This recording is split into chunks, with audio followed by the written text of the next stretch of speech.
Budget की रात एक शहर में।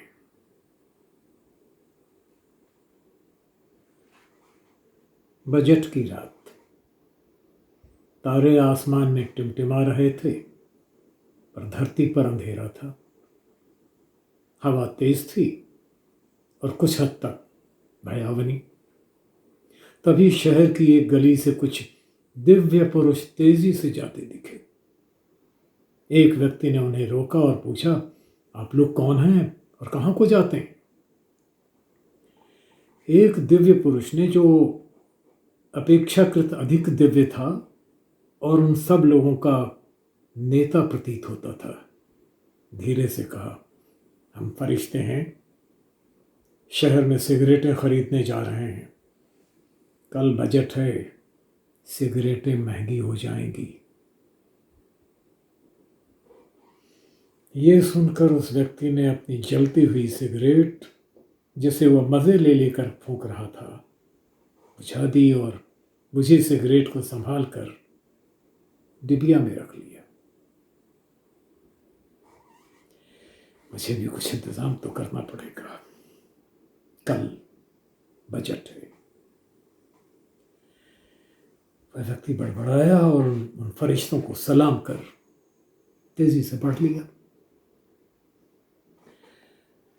कुछ देर बाद गली के एक मकान के दरवाजे पर खटखट हुई। कौन है? अंदर से किसी स्त्री ने पूछा। मैं हूं, बाहर से पति ने कहा। दरवाजा खुला, पति अंदर घुसा और अपनी पत्नी को बाहों में लेकर बोला, मुझे कुछ रुपए चाहिए, रुपए, जल्दी, इसी वक्त। हे नाथ, मेरे पास तो कुछ भी नहीं है, एक पैसा भी नहीं बचा। पति की बाहें ढीली पड़ गई, उसका चेहरा लटक गया। उस स्त्री से पति का लटका हुआ चेहरा देखा नहीं गया। उसने अपने हाथों से कंगन निकालकर पति के हाथों पर रख दिए। ये लीजिए नाथ, इन्हें लीजिए, मगर उदासी छोड़िए, इन्हें गिरवी रख अपना काम चला लीजिए। पति की बाहें फिर कस गईं। उसने कंगन जेब में रख लिए और दरवाजे की ओर बढ़ा। ऐसी आप पर अचानक कौन सी विपदा आन पड़ी है? स्त्री ने पूछा। कल बजट है, सिगरेटें महंगी हो जाएंगी, इसलिए आज थोड़ा स्टॉक कर लेना जरूरी है, पति ने कहा और दरवाजा खोलकर तेजी से रात के अंधेरे में चला गया।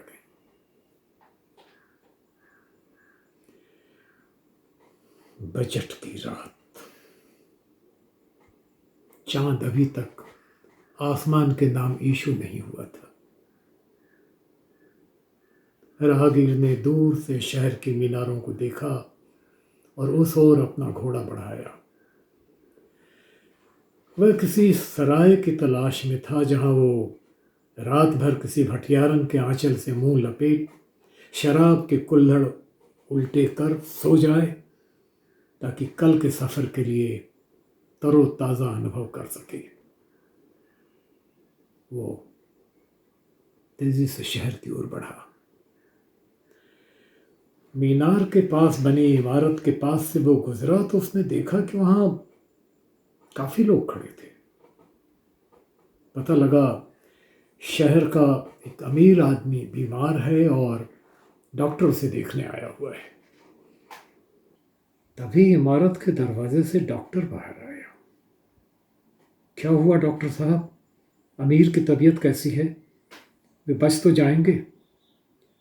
डॉक्टर को देखते ही लोग चिल्लाए। कुछ कहा नहीं जा सकता, डॉक्टर ने सिर लटका कर कहा। अमीर को हार्ट अटैक हुआ है, बचने की उम्मीद ज़रूर है, मगर सब कुछ कल के बजट पर निर्भर करता है। अगर कल टैक्स बढ़ गए तो अमीर का बचना मुश्किल होगा। आप लोग दुआएं करें कि कल का बजट ऐसा ना हो। वे सब लोग ये सुनते ही बजट की दुआएं मांगने, ईश्वर से प्रार्थना करने क्रमशः मस्जिद और मंदिर की तरफ लपक गए। इतने में अमीर का बड़ा लड़का इमारत से बाहर आया और डॉक्टर को गालियां बकने लगा। तुम भी हद करते हो डॉक्टर, तुमने सारे स्टाफ को दुआएं मांगने के लिए रवाना कर दिया। ये हरामखोर कहीं प्रार्थनाएं करते पड़े रहेंगे और यहाँ रात को तीमारदारी कौन करेगा? मैं बिना नौकरों की मदद के रात भर बुड्ढे की सेवा करता रहूंगा। राहगीर ने अपना घोड़ा आगे बढ़ाया सराय की दिशा में। ठीक है, आने दो कल बजट। मैं बढ़ते करों के बहाने ही इस कमबख्त स्टाफ की छटनी कर दूंगा। अमीर का लड़का बड़बड़ाया। कुछ आगे चलने पर राहगीर ने देखा कि सामने बने मकान की ऊपर वाली खिड़की खुली और एक चांद का टुकड़ा जो वहीं रहता था दिखाई दे गया। राहगीर, जैसा कि होता है, उस हुस्न के टुकड़े को देख अपने होश गंवा बैठा और बोला, ऐ नाजनीन, मैं तुझ पर कुर्बान हूं और तुमसे मिलने को बेताब हूं। मैं एक राहगीर हूं, इस शहर में एक रात का मेहमान हूं। अगर ये रात तेरे साथ गुजार सकूं तो दिल को सुकून मिले और पैसों की भी बचत हो। सराय महंगी होती हैं और उस बदशक्ल भटियारन से तो तू कहीं 1000 दर्जे बेहतर है।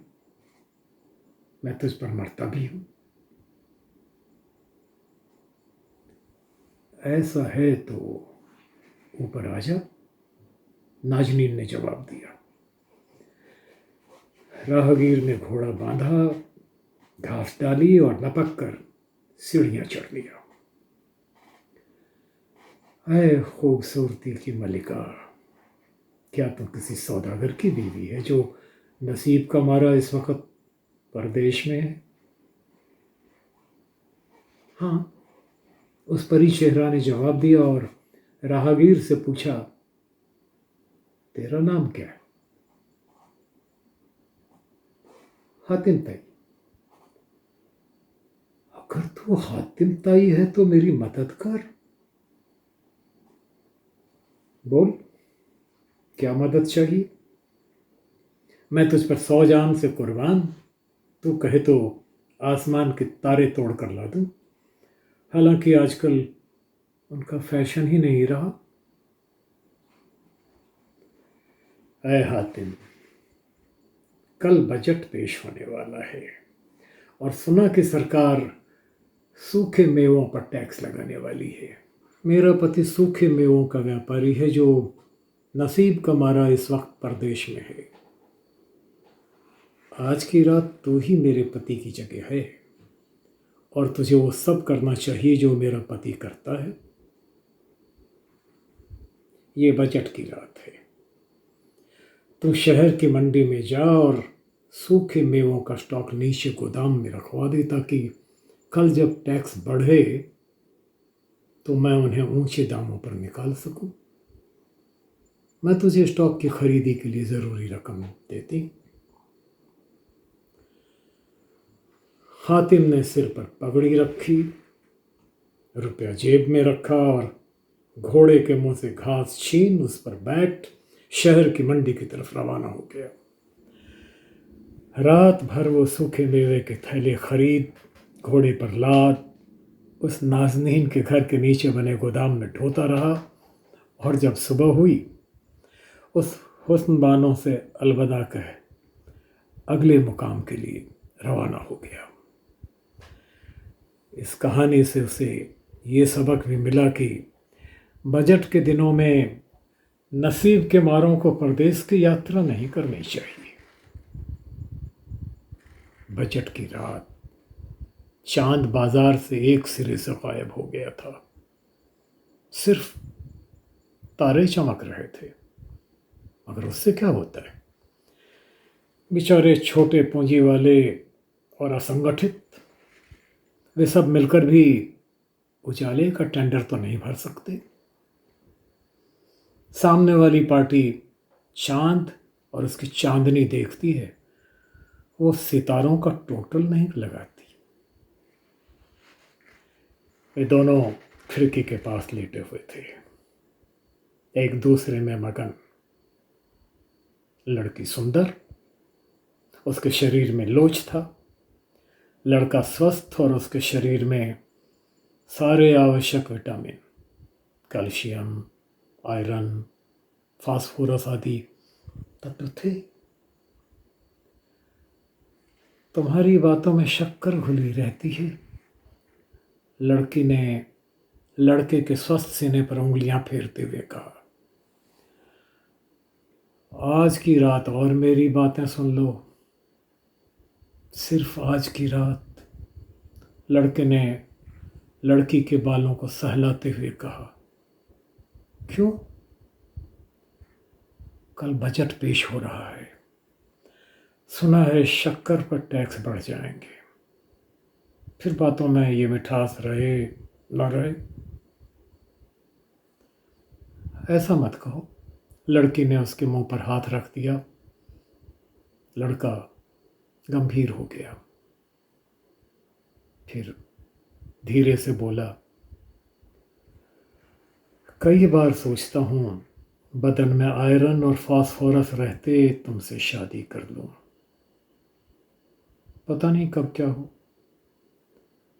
क्या? सरकार दवाइयों पर भी टैक्स लगा रही है?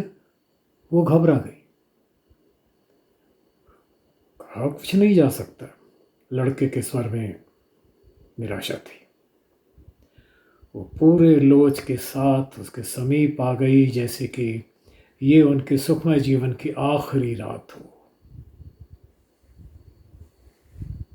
बजट की रात, बजट की रात, चांद सिर्फ ब्लैक में उपलब्ध है, और वहां भी पूरा नहीं।